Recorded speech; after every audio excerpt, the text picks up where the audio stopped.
por recibirme. ¿Qué tal, Esteban? Sí. Un placer enorme. No, un gusto y gracias. Gracias por invitarme a tu primer programa. Es un honor. No, el honor es mío, por favor. ¿Viste la marcha del sábado? ¿En qué términos si la vi? Sí, si estabas viendo, prendí la tele, la seguías. No, digamos, me dediqué a trabajar. No la viste, pero ¿qué lectura tenés? Mirá, a mí me da pena que sigan engañando a la gente. O sea, fíjate que es muy parecido a lo que pasó con la marcha universitaria. Inventaron una mentira. En este caso, editaron parte de mi discurso en Davos, un discurso de 29 minutos y medio. Hay un fragmento que yo dedico en todo lo que es demoler el edificio woke. Hay una parte que dedico a los temas de género.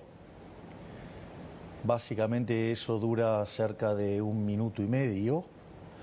Y ellos hicieron un fragmento, tomaron uno de los ejemplos de 14 segundos y le pusieron un remate de la parte final de ese bloque.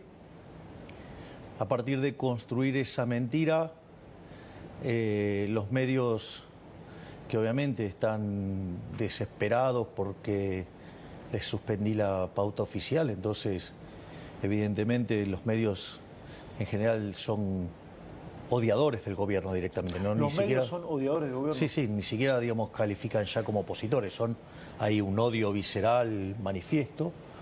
A partir de ahí se propaga una mentira y a partir de eso se aparatea la marcha y terminan apareciendo las mismas caras siniestras de siempre, porque más allá de cómo se pudo haber sentido, digamos, aquellos seres humanos que están involucrados con lo que es el LGBT, lo que uno ve es que aparecieron las caras siniestras de siempre, ¿no? Digamos, aparecieron los sindicalistas. Digo, quiero saber, digamos, cuál es la relación histórica entre sindicalistas y dicho grupo. Apareció el gobernador de la provincia de Buenos Aires. Hay un asesinato cada 5 días, la provincia es un baño de sangre. Estaba el caso de Lucas, ¿sí? Y sin embargo, digamos, aparece a hacer ruido político en una marcha. Habla de Kicillof. Sí.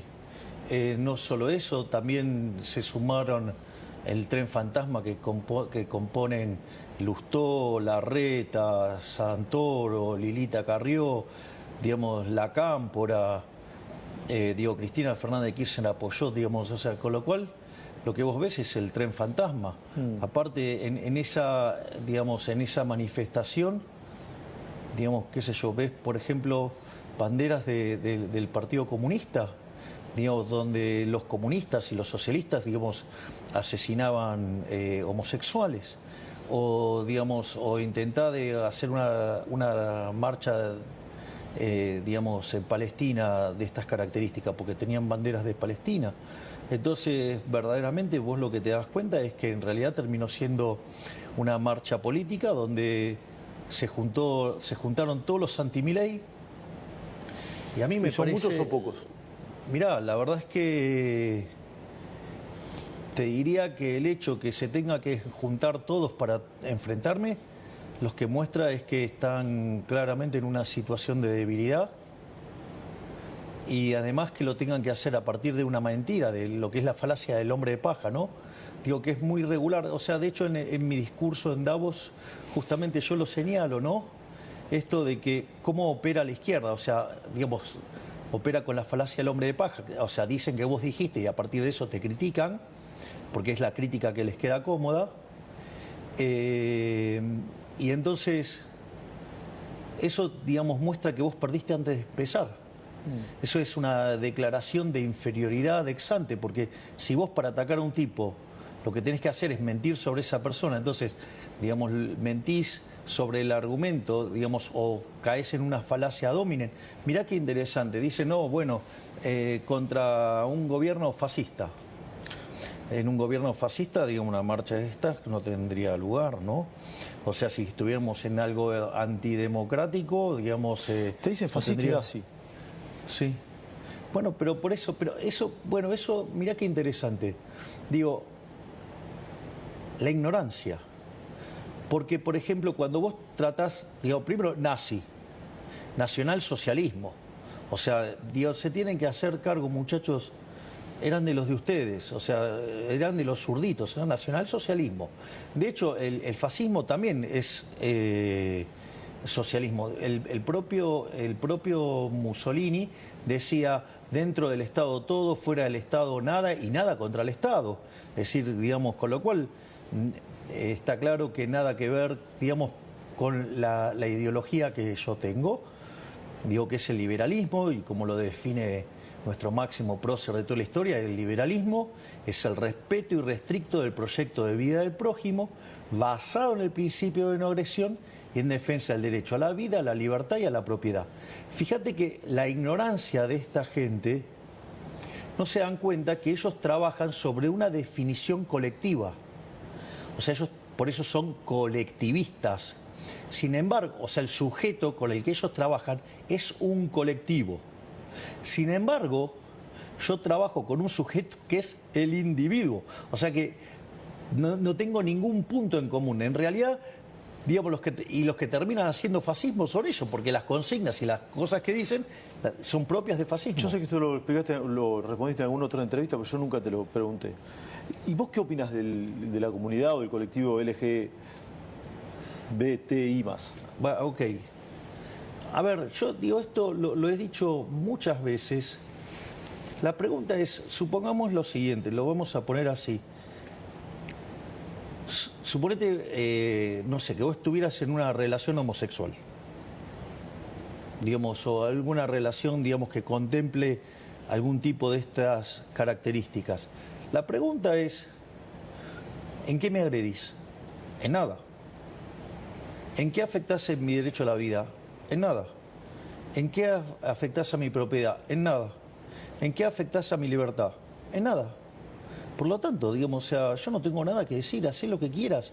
Es decir, a mí lo que me molesta solamente es que quieras usar el Estado para imponer cosas. Básicamente ese es el problema. Que es el centro, digamos, es el punto central que yo ataco en Davos cuando ataco al wokismo, a los wok. Porque, ¿qué es lo que es el wokismo? ¿Qué es, digamos, lo que tiene que ver con los woks? Básicamente, frente a la derrota del marxismo en los hechos, o sea, la verdad es que por más que les cueste entenderlo, el socialismo real, el comunismo, el muro se cayó y aplastó a los zurdos. O sea, quedó claro que, digamos, ese sistema no funciona. Que además de donde se aplicó fue un fracaso en lo económico, en lo social, en lo cultural, y además nunca se olviden que mataron a 150 millones de seres humanos, es un sistema asesino. O sea, y además, digamos, siempre se tuvo que aplicar por la fuerza, que quiere decir que por lo menos, digamos, o sea, sistema muy agradable no es. ¿Qué es? Entonces, digamos, frente a esa caída aparece lo que es el postmarxismo. También lo podés llamar, digamos, el marxismo cultural, digamos, y que básicamente lo que hace es tratar de restablecer la lucha de clases, pero en otros aspectos de la vida de la sociedad. Entonces, por ejemplo, fíjate esto, siempre vos tenés la lógica de, digamos, que hay un oprimido y un opresor. En la original lucha de clases, el oprimido era el trabajador, el opresor era el empresario. Pero bueno, ese sistema se cayó, no funcionó, entonces tuvieron que cambiar. Pero la lógica sigue siendo la misma, hay un oprimido y hay un opresor. Entonces, ¿qué es lo que pasa? Lo que hace, digamos, el posmarxismo es generar estos conflictos en distintas partes de la sociedad. Entonces, por ejemplo, aparece hombres contra mujeres. O sea, aparece la versión del feminismo radical, siendo que el feminismo originalmente era una causa del liberalismo. Digo, el primero que se ocupó de esto cerca de 1750 fue Jeremy Bentham, que era un liberal. O sea, la causa del feminismo era una causa liberal, porque establecía la igualdad ante la ley. Ahora, fíjate esto, hoy el feminismo radical entonces es hombres contra mujeres, ¿sí? Ahora, y si vos no adherís a este formato que proponen, entonces vos sos un misógino. Por ejemplo, entonces aparece la etiqueta. A partir de la etiqueta, ¿qué aparece? La censura, la cancelación. Es decir, el wokismo es profundamente violento. Es decir, vos fíjate que hay periodistas que acá dicen, no, antes Twitter era mejor. Porque no se podía decir lo que quería. Claro, decían lo que vos querías. O sea, todos los que decían lo que vos no querías escuchar, digamos, eran censurados, cancelados. De hecho, acá había listas negras, ¿no? ¿Cómo? Había listas negras. Claro que había listas negras. Digo, varios estábamos en esas listas negras. Entonces, ese es uno de los ¿Ahora hay casos. listas negras? ¿Qué? ¿Ahora hay listas negras? Yo no tengo listas negras, pero digo, o sea, de hecho, digamos, o sea, yo le quité la pauta a los medios, así que con lo cual no, yo no opero. Es decir, ahora lo que habría que preguntarle, no sé, es al señor Kichilov, que pone toneladas de dinero en sus medios afines para que lo protejan del desastre que está haciendo la provincia de Buenos Aires. Digo, y eso no, pero quiero, porque esto no es solamente este tema. Después vos tenés otra situación, digamos, no sé, el hombre contra la naturaleza. Bueno, en ese caso es el ecologismo. Entonces, cuando vos, digamos, y toda la agenda del cambio climático. Entonces, cuando vos agarrás y presentás la evidencia empírica, ¿qué te dicen? No, vos sos un terraplanista. Porque además lo peor de todo es que detrás de esa agenda está la agenda asesina del aborto. Es decir, o por ejemplo, los pueblos originarios contra los europeos. O sea, entonces, y fíjate que en cada una de esas, digamos, vos, o por ejemplo, si vos no adherís, o sea, a la ideología de género, entonces sos un homofóbico. No sos un homofóbico.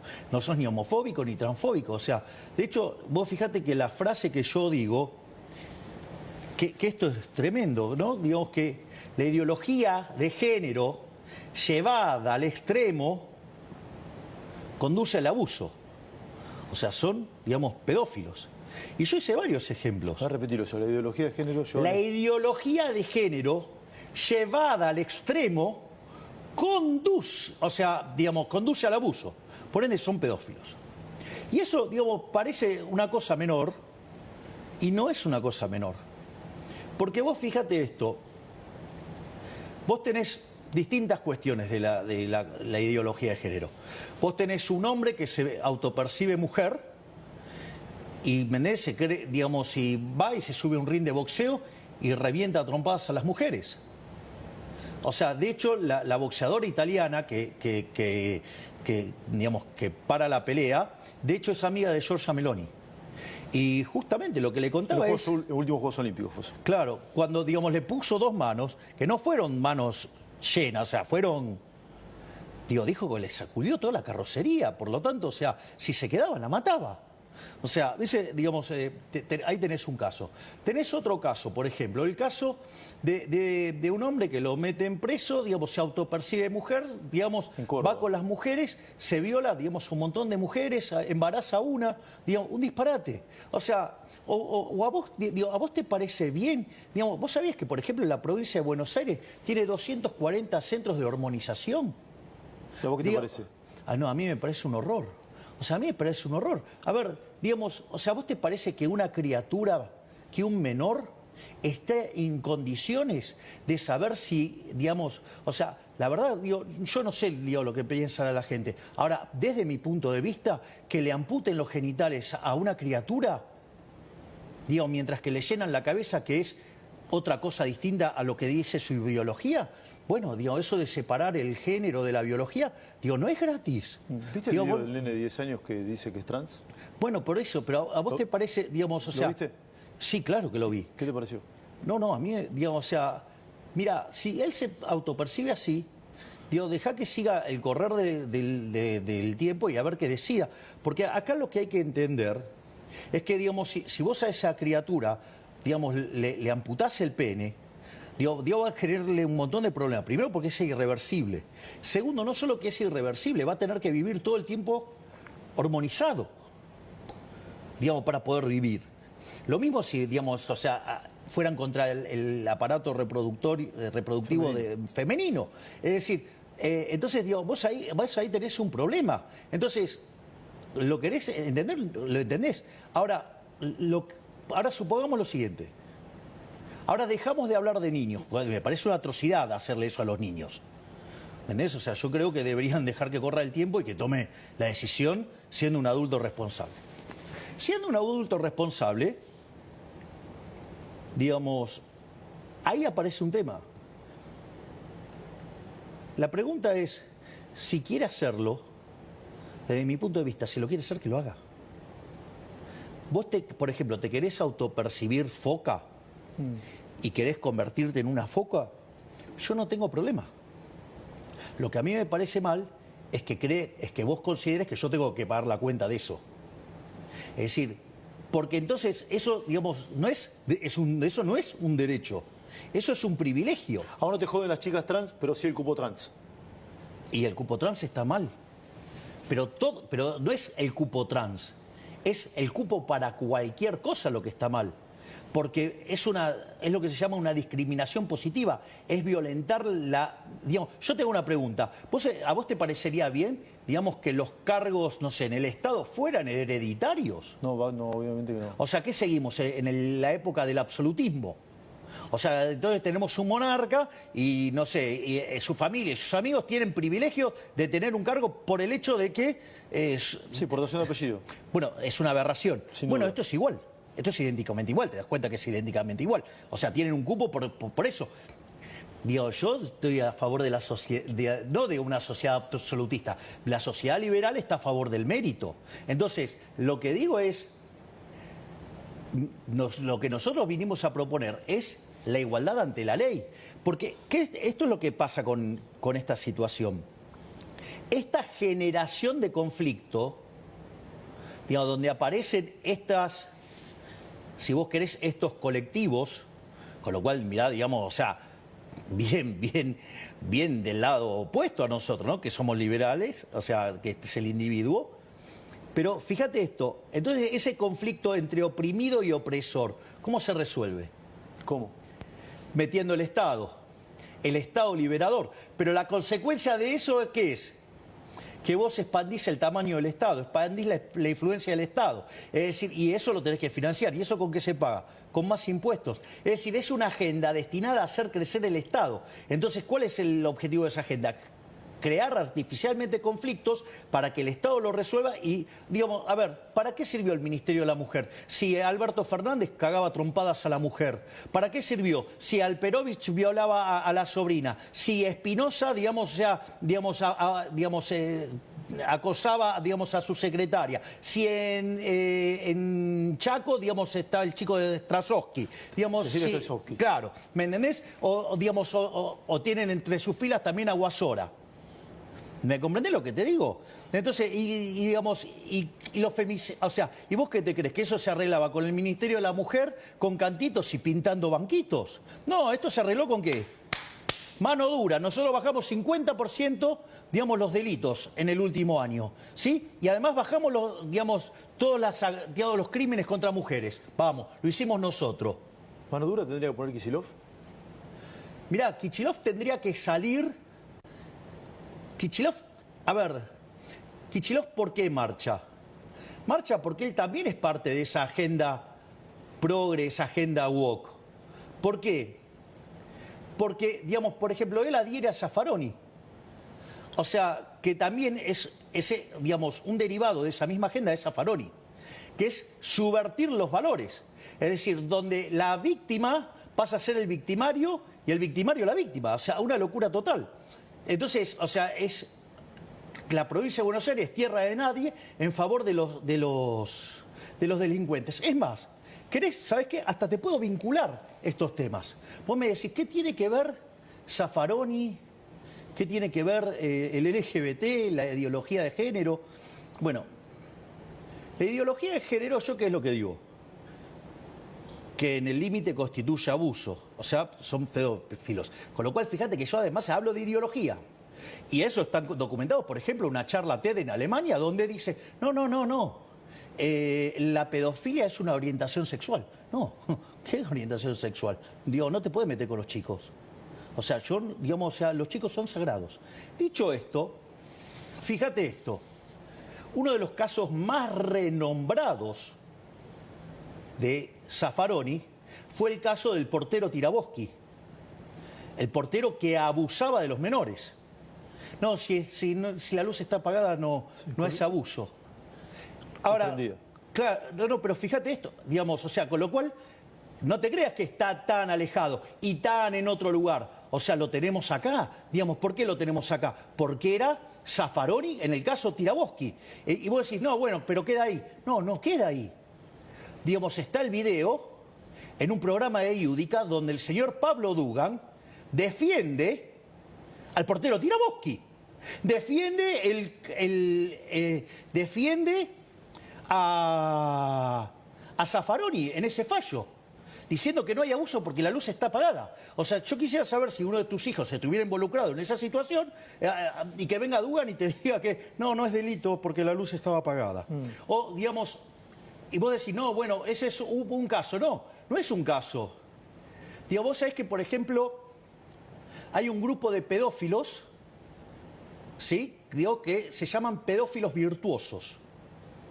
Digo, los pedófilos virtuosos, ¿sabés quiénes son? Son los pedófilos que tienen este sentimiento de querer abusar de los menores, pero que entonces se contienen y solamente consumen pornografía infantil, como si no estuvieran, digamos, esos chicos siendo abusados, ¿no?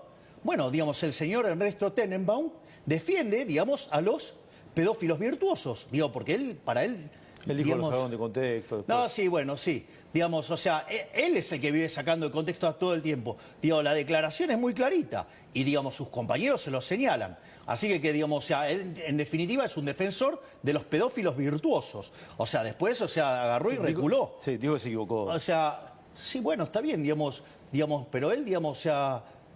su metodología es todo el tiempo, digamos, a estar sacando de contexto. Y a él no se lo sacó de contexto, fue una frase que él sí dijo. Es decir, no es que él hizo una frase, cortaron un pedazo y lo pegaron con otra. Porque eso, digo, también es interesante. Digamos, o sea, por ejemplo, digamos, el caso más aberrante, digamos, es el señor Luis Novarecio en una entrevista con Tenenbaum.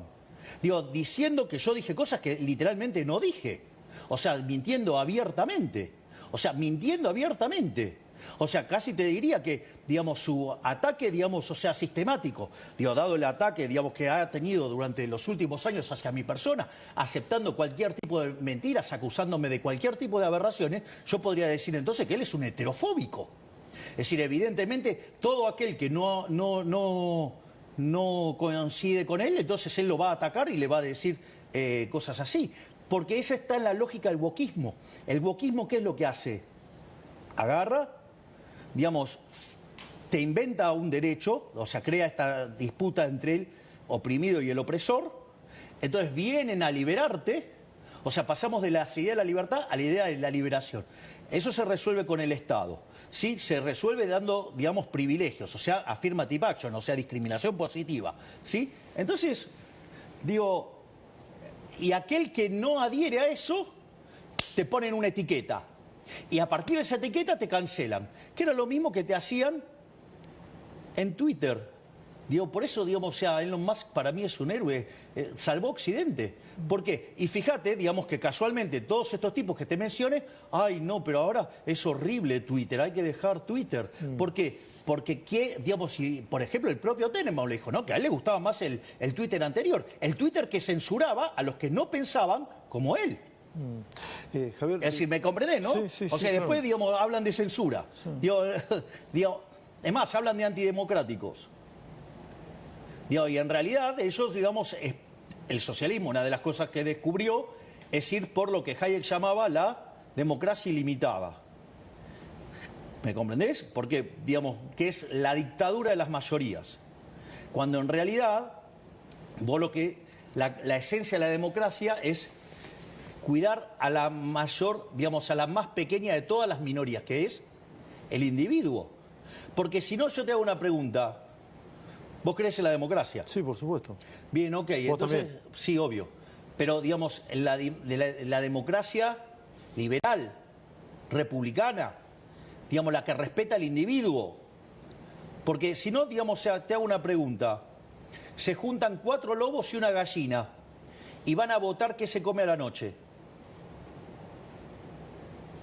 Eso es la democracia que ellos dicen que es, no un valor supremo. Exactamente. Esa es la democracia de las mayorías. Esa es la democracia que promueven los socialistas. Entonces, cuando vos le señalás que te dicen, no, vos sos un antidemocrático. Cuando vos le decís lo que no te gusta, cuando no les gusta que le digas, que te dicen discurso de odio. Es decir, a cada cosa que vos le señalás el error, te tachan. Y fíjate el nivel de lavado de cerebro que le genera. Digamos, de hecho, la nota de Novarecio con Denneman le dice, ay, tengo que explicar que el agua moja. Es decir, fíjate, digamos que está claro que Novarecio es una persona muy limitada que nunca pudo pensar afuera del molde que le presetió el wokismo. Y evidentemente, digamos, no es el único. O sea, porque todas estas personas, cuando vos los sacás de esa línea, te etiquetan, falacia dominen y te censuran. Recordemos que el señor Novarecio, en el canal que vos estás, pidió por la censura de mi persona. Digo. No sabía eso. Sí, claro, dijo que había que callarme. No recuerdo. Claro, exacto, se montó sobre una declaración de Pichetto. Ah. Nombraste un montón de personas, incluso algunos colegas. También nombraste por ahí a Cristina. ¿Te importa lo que dice Cristina? No. ¿Cómo? No. ¿No te importa lo que dice Cristina? No, no me importa lo que diga ninguno de los políticos acá, son todos de chiquitajes, todo cabotaje. Yo estoy para discutir otra cosa. Es decir, ni siquiera entienden que fui a discutir a Davos. O sea, son muy cabotaje, muy poquita cosa. Cristina de cabotaje. Sí, Cristina, digo, Cristina no puede, digamos, o sea, Cristina existe en Argentina nada más. Nadie reconoce en ella un líder de nada. Ahora me contás que discutiste en Davos y los Estados Unidos. ¿Y Macri en qué categoría está? Mira, Macri posicionó bien a la Argentina. En términos internacionales, digo, yo hubiera ido por una agenda verdaderamente liberal y él fue por una agenda liberal, o sea, una agenda socialdemócrata. Pero, digamos... ¿Hablas con él? La última vez que nos comunicamos, él me mandó mensaje por el tema de felicitándome por la baja de las retenciones. De hecho, después, ¿viste? Bajamos 2 impuestos. Sí. Digo, hoy estaban las... ¿Cómo es que le dicen ustedes cuando ponen en la pantalla? ¿El graph? No. ¿El zócalo? No eran los zócalos. Cuando ponen en la pantalla, tenían las pantallas con las 12 bajas de impuestos. Una gráfica. Claro, exacto. Una gráfica. No era una gráfica, estaba en la pantalla, no sé cómo le dicen. Ok. Vuelvo sobre Macri. Mucho se ha hablado del acuerdo, no acuerdo, de ir juntos y ir separado. Se leyó, se escuchó de que había mucha bronca en los últimos días con el PRO, sobre todo. ¿Existe esa bronca? No sé, no se manifiesta en nuestros vínculos. Digo, por ejemplo, fíjate esto, el tema ficha limpia. Yo que dije, me voy a comprometer a mandar un proyecto nuevo. Eso lo coordinó Luis Petri con Alejandro Fargosi, con Gastón Marra y con Silvia Los Peratos. Yo no tengo ningún problema con la gente del PRO. No tenés ningún tipo de problema. No tenés ningún tipo de problema de armar listas juntos. Yo tengo una excelente relación y, o sea, a ver, yo, digamos, a lo que me ocupo es a mi job description, a seguir bajando la inflación, a seguir haciendo crecer la economía, a hacer que la pobreza baje, digamos, terminar con la inseguridad.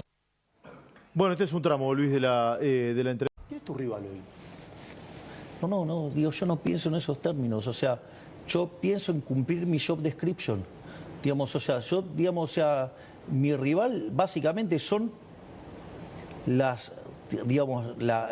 metas que tengo que ir cumpliendo.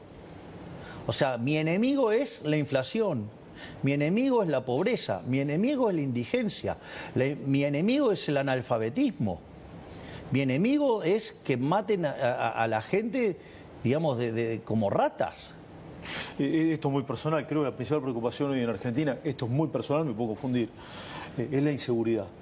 Sí, sobre todo en la provincia de Buenos Aires y en el conurbano. Recién hablaste un poco de Kicillof. ¿El gobierno nacional puede hacer algo al respecto? Algunos hablan hasta de intervención, yo sé que es una cuestión bastante estrafalaria, pero se ha hasta comentado el tema. Lo que tiene que quedarle claro a la población es que Argentina es un país federal. O sea, entonces la seguridad es una responsabilidad que tiene el gobierno de la provincia de Buenos Aires en la provincia de Buenos Aires. Sí, no hay duda, es así. Entonces, ahora, yo avisé, Kicillof es un inútil, o sea, lo cual lo prueba sistemáticamente, o sea, se empecina en darme la razón. No solo eso, sino que además tiene una visión, digamos, en la línea de Zaffaroni, que es a favor de los delincuentes. Bueno, digamos, o sea, la gente responde a los incentivos. Si vos pones, fíjate, digamos, la calamidad que era la provincia de Santa Fe, en especial Rosario. Digamos, entró la doctora Bullrich con el plan Bandera. Mirá cómo está ahora Rosario.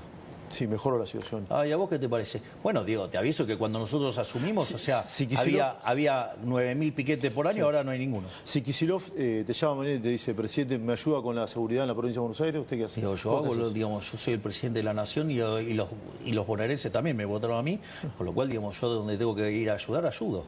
El problema es que, digamos, si él no quiere que yo ayude, digamos, el problema es que él es parte del problema, no de la solución. Cristina también.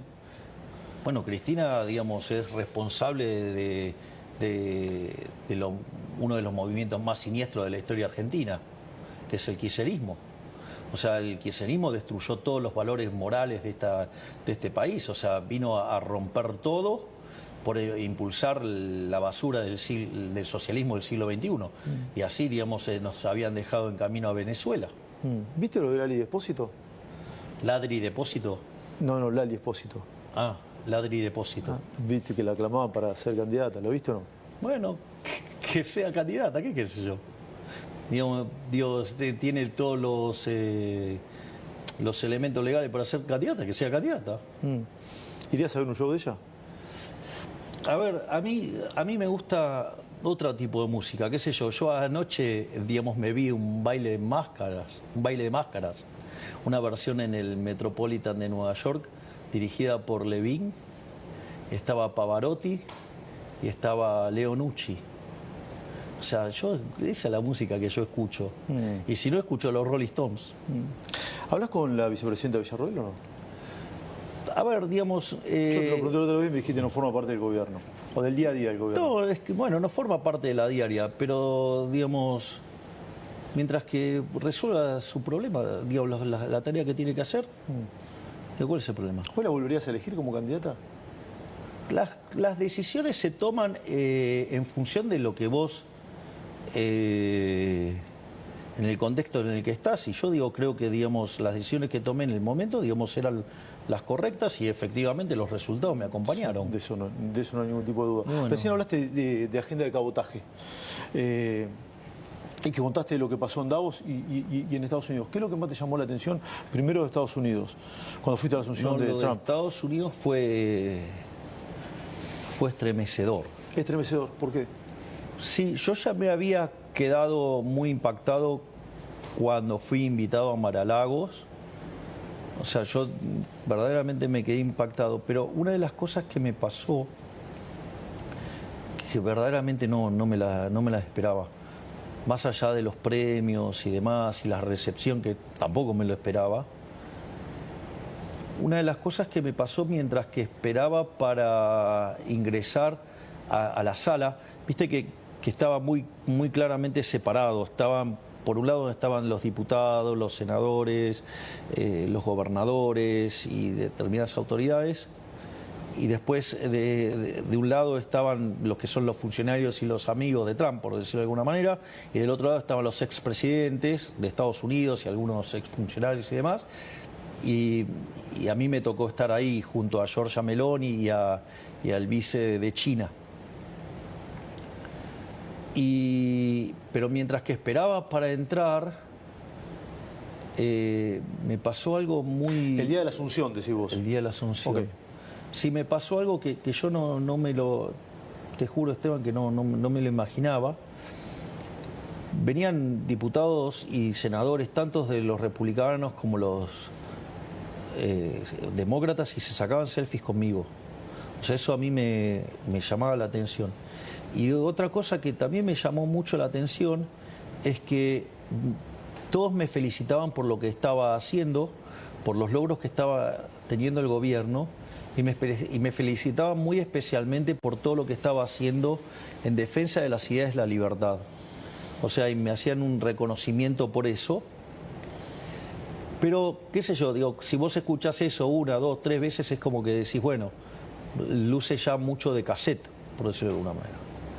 Lo que a mí sí verdaderamente me sorprendió y me dejó muy, muy impactado fue el tema de que venían y cada uno me hacía referencias puntuales, a medidas puntuales. O sea, yo, digamos, a ver, yo digo, como presidente, yo miro el bosque, no estoy mirando las ramas de los arbolitos.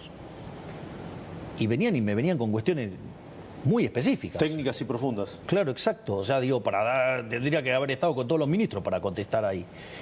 Después, otra cosa que también, digamos... ¿Y cómo crees que sabían eso? No, bueno, porque, bueno, no por nada, digamos, nuestro modelo está siendo tomado de referencia, digamos, por todo el mundo. Digamos, hoy la última etapa de The Economist se lo dedica a la desregulación y justamente habla del caso argentino. Y una de las cosas que dice es, bueno, Estados Unidos lo está haciendo y Europa lo necesita, ¿no? Digamos, básicamente. Ahora, lo que dice es, bueno, pero Milei estuvo 18 meses gestando esto. ¿Te acordás? Digamos, los chantas que acá decían, no, Milei no tiene plan. Si no hubiéramos tenido plan, hubiéramos volado por los aires. Pero, entonces, ¿me comprendés lo que te digo? Sí, que entonces, hace unos meses, decían también. Entonces, lo que vos... entonces, lo que dice es, a ver, Milei lo tenía armado hace 18 meses. Entonces, digamos, el punto es, o sea, Estados Unidos... lo tiene que armar ahora y Europa lo necesita, pero no sé si tiene las convicciones. Pero Menezes, o sea, no solo que, digamos, o sea, mal que le duele, pese al mercado doméstico, a la politiquería barata de cabotaje acá, digo, yo fui tapa de The Economist. Digo, publiqué artículos en The Economist, fui tapa de Time, digamos, la última tapa de The Economist la dedica a nuestra propuesta desregulatoria. El propio Fondo Monetario Internacional, en la reunión que yo tengo con Kristalina Georgieva, en la que asisto con Toto Caputo y con Leo Malcour, que es nuestro representante en el board en el fondo, justamente una vez que, digamos, evacuamos todos los puntos, digamos, que eran las dudas que tenía el Fondo Monetario Internacional, digamos, empezamos a hablar de cuestiones vinculadas a otros temas, a crecimiento y demás, y Georgieva me pidió si lo podía convocar a Federico Sturzenegger para, digamos, trasladar la experiencia de lo que estamos haciendo nosotros. Entonces, y al mismo tiempo, o sea, digamos, algunos me dicen Mr. Chainsaw, o sea, el señor motosierra. Sí. Y otros me... Acá tenés una motosierra. Sí. Y otros me dicen, digamos, o sea, me agarran y me dicen, afuera. O sea, es que nada, es impresionante el impacto que estamos teniendo. Entonces, digo, digamos, o sea, yo digo, ¿sabes qué? Yo digo, quiero hacer grande Argentina nuevamente. Yo quiero que Argentina sea potencia. Entonces yo no puedo estar discutiendo con los liliputienses que hundieron al país. Nombraste recién el fondo. ¿Crees que va a haber un acuerdo? ¿Finalmente va a haber un desembolso? ¿En qué momento está eso? Mira, nosotros... ¿Es necesario o no es necesario? Mira, nosotros estamos trabajando en avanzar en un acuerdo. Pero nosotros tenemos la convicción de que para que Argentina le vaya bien, depende de Argentina.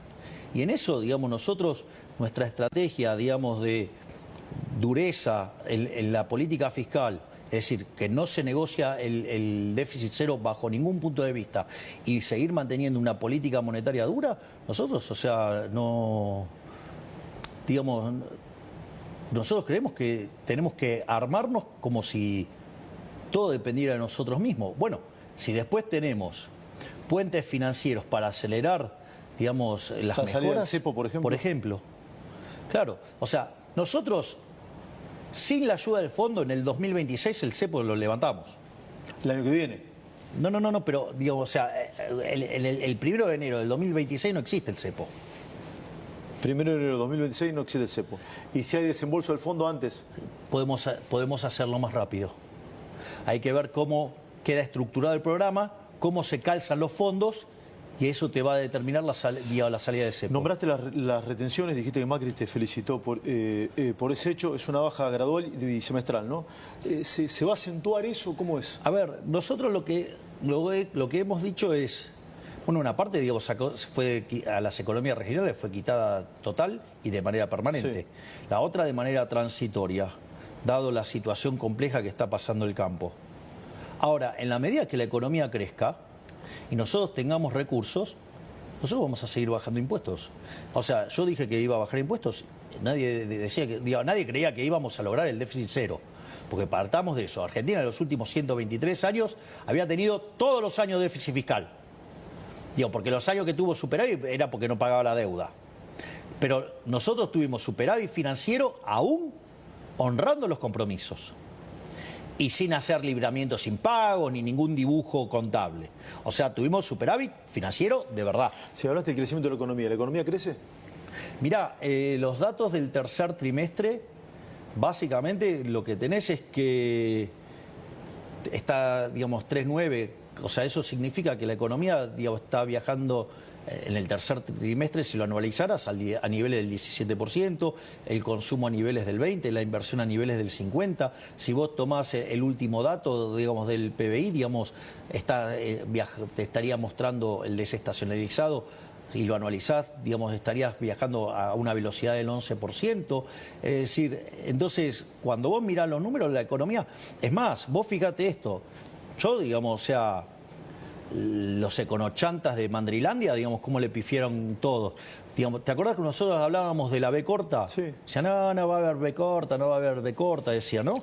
O sea, digo, o va a haber una gran depresión, o sea, que el PBI se iba a derrumbar, o que iba a haber una L, que después íbamos a estancar, o que si había recuperación era la pipita de Nike, pero, digamos, suave. Fíjate esto.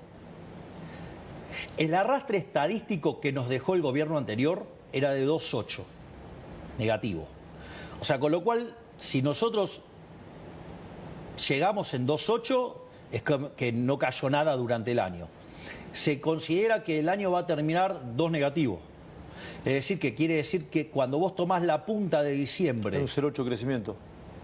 Claro, cuando vos tomás la punta de diciembre mensual desestacionalizada contra la del año anterior, la economía terminó arriba. Es decir, nosotros hicimos el ajuste más grande de la historia de la humanidad, 5 en el Tesoro, 10 en el Banco Central. Una experiencia de la mitad de ese calibre hubiera hecho caer el PBI 15%. Imagínate que además traíamos 2,8 de arrastre estadístico, está terminando en la frecuencia trimestral -2. En la frecuencia mensual va a terminar arriba. Vos te das cuenta, digamos, o sea, y en el medio la inflación mayorista que venía al 54%, la bajamos al 0,8, es decir, de viajar a niveles del 17.000, la bajamos a niveles de 10. Y no solo eso, sino que además en la frecuencia mensual la pobreza estaba en 57 en enero y hoy está en 36. Quiere decir que sacamos 21 puntos porcentuales de la población de la pobreza. ¿Sabes qué quiere decir eso? Que sacamos de la pobreza a 10 millones de argentinos. Javier, vos cuando, antes de asumir incluso, te obsesionabas y mirabas, sacabas del celular y hacías cuenta con el tema de la hiperinflación, ¿no? Cómo viajaba la inflación diaria y demás. ¿Hoy seguís haciendo esa cuenta o dejaste de mirarlo? No, esto es bilardismo one on one. O sea, es el cuchillo entre los dientes todos los días. Mira, yo te voy a contar algo. O sea, no está resuelto el tema de la inflación. No. Fíjate esto. Hay un ciclo que estuvo haciendo Santiago Oría para un streaming que se llama Carajo. Sí. Entonces, brillante como todo lo que hace Oría. Santiago Niega es como el cineasta de Javier. Sí, sí, es mi cineasta. Sí, sí, digamos. Perdón, que dije cómo. Sí. Y entonces él agarró y tomó algunas películas arquetípicas. Entonces, por ejemplo, ahí en la primera, son 3 entregas. En la primera él habla de la saga de Rocky. Y es muy interesante porque en un momento trata la de Rocky 3. Rocky 3, o sea, es el campeón, digamos, defiende el título, digamos, le hacen un monumento, pero el tipo se entra en la joda, por decirlo de alguna manera, lo emboca. Viene Mr. T y lo emboca, Cooper Long. Entonces después, o sea, aparece Apolo de vuelta y reconquista el título, todo. Vos fíjate esto. Yo, última reunión del año, tengo todas las encuestas, todas las mediciones, me siento. Entonces, cuando veo todos los números, ¿sabes qué hago? Nosotros las reuniones de gabinete las tenemos en el Salón Eva Perón. Pedí que la motosierra me la lleven al salón. La tenía nueva, así que la puse en el salón, digo, llegaron todos, miraban la motosierra, estaban todos con la motosierra. ¿Por qué hice eso? Porque vamos ganando 2-0 en el minuto 22 y medio. Acá no hay lugar para relajar. Pite Bilardo decía que era el peor resultado del socio. Sí, por él, digamos, o sea, es un resultado peligroso. Digo, igual siempre es mejor ir ganando. Sí, por supuesto. Pero, digo, al margen de eso, le dije, y la motosierra no cede, no para. Y si vos me permitís, voy a contar un par de cosas nuevas. Una de las cosas maravillosas que a nosotros nos pasa, digo, o sea, estamos mirando las redes, estamos monitoreando todo el tiempo. Mirá mucho las redes. Pero es la forma de estar monitoreando todas las cosas. ¿A vos no te sorprende que cada vez que aparece un despiole yo lo arreglo de manera muy rápida? Un despiole del gobierno, decís vos. Despiole lo que sea. Porque estoy todo el tiempo, digamos, chequeando las redes. Okay. Es decir, entonces yo automáticamente veo un problema, pum, levanto el teléfono, pregunto y resuelvo. Digamos, acá no hay lugar para descansar. Acá no te puedo dormir en los laureles, nada. O sea, entonces acá es todo el día el cuchillo entre los dientes. Todos los días. Acá no se descansa nunca, no se relaja nunca. Porque del otro lado está el enemigo. No son adversarios, son enemigos. Porque son los que hicieron de que Argentina fuera la primer potencia mundial, la convirtieron en un país miserable, de mitad de la tabla para abajo. Los de afuera son enemigos. ¿Cómo? Los de afuera son enemigos. No, son enemigos los colectivistas que destrozaron este país. Y que ¿entendés? Y utilizan causas nobles para armar marchas contra el gobierno y se juntan todos porque son tan cobardes que de a uno no pueden. Pero digo, igual, digamos, yo ya estoy acostumbrado a esto. Digo, Gladiator pelea contra cuántos, no es un problema, así que no digo, me frega. O sea, estoy acostumbrado. Digo, la campaña electoral fue algo así, ¿no? Todos contra uno. ¿Quién ganó? Listo. ¿Ok? Entonces digo, o sea, a mí eso digamos, no me asusta. O sea, hasta te diría que me divierte. Pues son tan liliputienses que si no es abuso.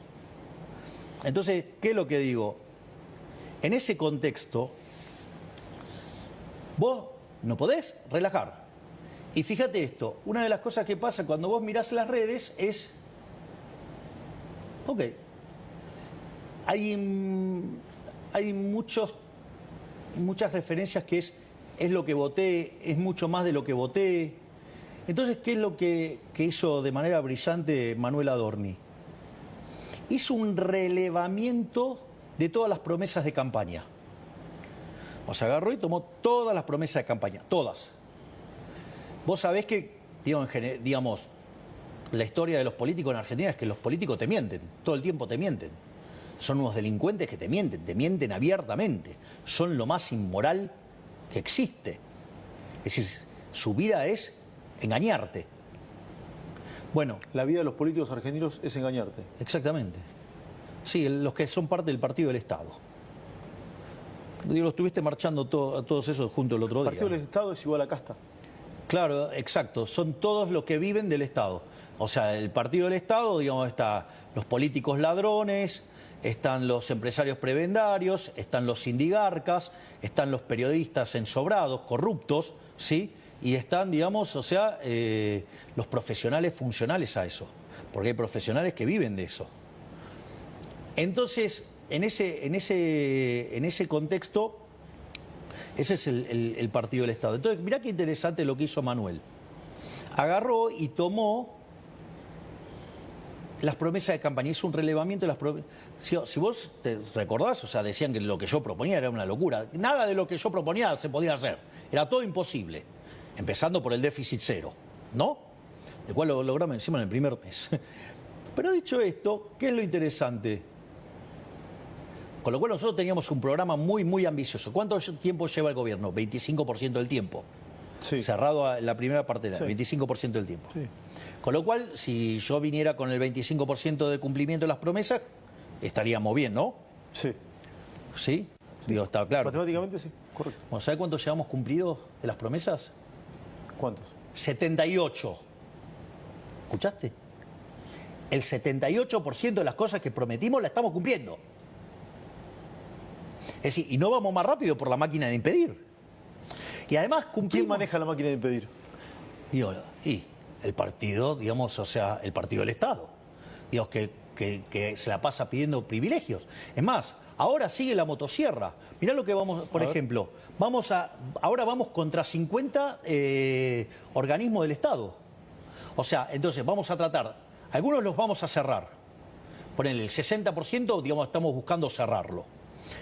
No solo eso, hay algunos que estamos pensando en transformarlos y otros en fusionarlos. O sea, con lo cual, ¿entendés? Sigue la motosierra. 50 organismos nuevos que todavía no fueron mencionados. Por ejemplo, 50, los vamos a cerrar, o los vamos a transformar, o los vamos a fusionar. Digo, eso, por ejemplo. Después tenemos otro tema importantísimo. Argentina tiene 27.000 leyes vigentes. 27.000 leyes. 70.000 decretos y 200.000 resoluciones, circulares y demás. Entonces, ¿qué es lo que vamos a hacer? Vamos a aplicar así como el método de Elon Musk. Le vamos a pedir a cada dependencia que haga una suerte de digesto de las cosas que está usando. ¿Y qué vamos a hacer? Una vez que tenés lo que se está usando, ¿qué haces? Todo lo demás, ¿qué haces? y lo vas a tirar, no sé, lo vas a derogar. Obviamente. ¿Vos te das cuenta, digamos, los niveles de reformas estructurales que Vas a estamos necesitar el Congreso para las leyes. Bueno, pero digo, todo lo que sean decretos y... Digo, eso... Digo, ¿ves? Leyes son 27.000, decretos son 70.000. De las circulares y ese tipo de cosas, digamos, son 200.000. Así que mirá si, digamos... ¿Y en esos 50 organismos, te recordás alguno? No, digamos, o sea, yo no tengo listado en la cabeza. Ok. ¿Y eso se va a hacer anunciado en las próximas horas? Sí, claro, obvio. Digo, estas cosas son parte del decreto 7025. El 7025. Claro. Cuando asumiste. Ese es el 7023. Ah, el 7023. Claro. A ver, explícamelo de nuevo. Claro, todo esto es parte de las reformas del 7025. Es decir, el 7023 es el primer decreto desregulador. Bueno, ahora vamos con el 7025. Sí, correcto. ¿Y cuándo se va a publicar? Bueno, digamos, ahora, digamos, cuando terminemos de ultimar los detalles. ¿Qué es lo que más te preocupa hoy de la Argentina? Lo que más me... Digo, a mí no me preocupan las cosas, yo me ocupo de las cosas. Así que lo mío es seguir bajando la inflación, seguir bajando la pobreza, seguir bajando la indigencia, hacer que crezca la economía, hacer, digamos, que siga bajando la inseguridad, insertar a Argentina en el mundo. Yo me ocupo de las cosas. Yo no ando teorizando, no. Digo, a mí me pusieron acá para resolver problemas. Tengo que redondear porque el amigo Adorni nos va a matar. Si Adorni es más bueno que el Asia Tao. Pues hay que cumplir con los tiempos, ¿no? ¿Paso? Yo creo que es una cachetada en la cara de los argentinos las PASO, ¿no? Porque es un invento siniestro de Néstor Kirchner, digo, que lo utilizaba para hacer una encuesta grande y apretar gente después en función de los resultados, ¿no? No la caja. ¿Y a vos qué te parece? Un instrumento siniestro. ¿Querés que se vote una sola vez este año? Digamos, o sea, no se puede estar fastidiando a la gente todo el tiempo. La política, digamos, tiene que estar al servicio de la gente, no la gente al servicio de la política. ¿Te gustaría que terminen todos juntos frente al kirchnerismo este año? Digamos, yo creo que tenemos que ponernos todos los que estamos en favor de la ciudad de la libertad en contra del partido del Estado. ¿Y crees que eso se va a poder lograr? ¿Por qué no? Decían que yo no podía lograr el déficit cero y sin embargo lo logramos en un mes. Así que mira, digo, si yo te hago una pregunta, digo, la clave de este gobierno es el arte de hacer posible lo que la casta te dijo que era imposible. Es decir, también era imposible hacer un ajuste como el que hicimos y lo hicimos. También era imposible que si hacíamos un ajuste de la mitad del que hicimos, el PBI no hubiera caído 15%. Y sin embargo terminó arriba. Digamos, parecía imposible que cayera la pobreza. La bajamos en 21 puntos. Sacamos a 10 millones de personas de la pobreza. Sí. Ahora por último. Definime algún imposible, así vamos y lo rompemos también, dale. Tío, ese es nuestro desafío. Hay un sector de la ciudadanía que, por diferentes circunstancias, no te quiere, no le gusta tu mirada, tu pensamiento y demás. Sí. ¿Cómo? La vida. La vida. Dejar un mensaje a esa gente, si querés. Que al margen de que no me quieran, al margen que puede ser que no les gusten mis formas, al margen que puede que no compartan mis ideas, aún así yo trabajo por todos los argentinos, tanto por los que me quieren como por los que no me quieren. Porque a mí me votaron para bajar la inflación, y eso nos ayuda a todos, porque a mí me votaron para bajar la pobreza y la indigencia, y eso ayuda a todos, porque a mí me votaron para que la economía crezca, y lo estoy haciendo, y a mí me votaron para que Argentina sea grande nuevamente, y lo estoy haciendo. Es decir, y eso beneficia a todos los argentinos. Es decir, sean liberales, libertarios, o lo que quiera, o sean, digamos, de otras ideas. Es decir, aún cuando los del Partido del Estado quieran sabotear, yo voy a seguir trabajando por todos los argentinos. Javier Milei, gracias por recibirme. Gracias a vos, Esteban. Gustazo enorme, gracias.